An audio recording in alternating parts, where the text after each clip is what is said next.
Full of Group 1 stars like Let's Elope, Durbridge, Dane Ripper, the mighty Northerly, Lonhro, Elvstrom.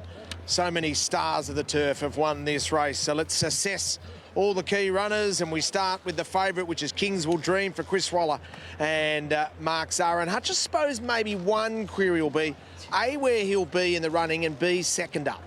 Well, I couldn't believe how well he ran first up in the Orr. That was a surprising effort for me.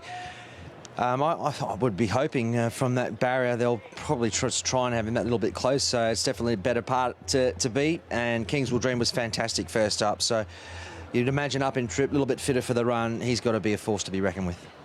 Nick Ashman's assessing the horse flesh. How do you line up Kingswood Dream with what you saw first up in the Orr? As you'd typically expect, Richo, his strip's fitter here. His coach has come on a fraction more. He's a little bit on the toes in the mounting yard for the Orr today. He's a bit more settled. So he's had that freshness taken out of his legs.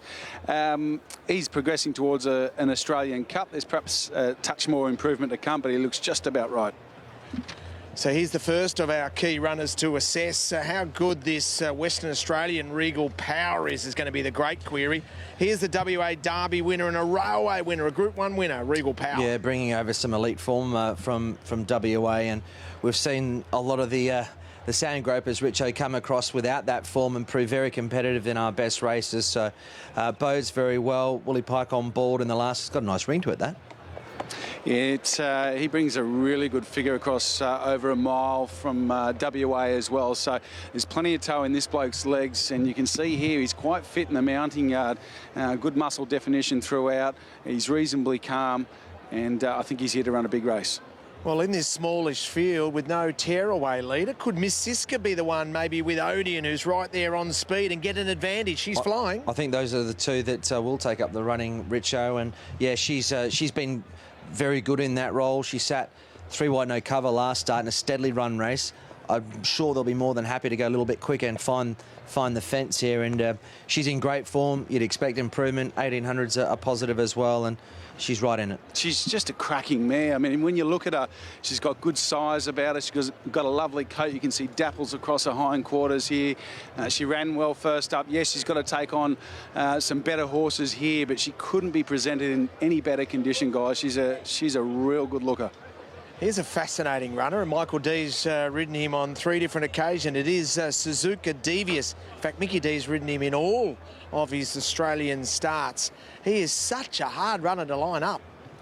Well, we saw a little bit of him in, of course, over the spring, and I thought he showed a little bit, but, you know, he was getting back and making a bit of late headway without ever threatening, and that's not the type of galloper you want to see today. And fresh, well, he's won 2 of his 6 races fresh, but I'll be happy to watch him today. Well, let's have a look at number 2, the old boy in Harlem. No doubt he's getting ready to have a crack at the Australian Cup, where he's trying to make it 3 in a row. He's run in this race on 2 occasions. 2 years ago, he ran 8th of 9, beaten 6.8. Last year, he ran 7th of 11, beaten 4.5. Yeah, I think he'll run well today, just where he's going to map, and he'll be that little bit fit. I thought the first up run was probably a bit better than it was the last couple of years leading in, so I'm expecting him to perform well, but we know which race he excels in, but no doubt he'll give a good account. Number 3 is Lavendi. Great to see the ATC Derby winner. He's having his second run back this preparation. I suppose the query is, does he need just one more? I think so. After that lengthy absence from the track, obviously he's a talented colt. But they're nursing him sort of back into race fitness, and that's what he's going to need.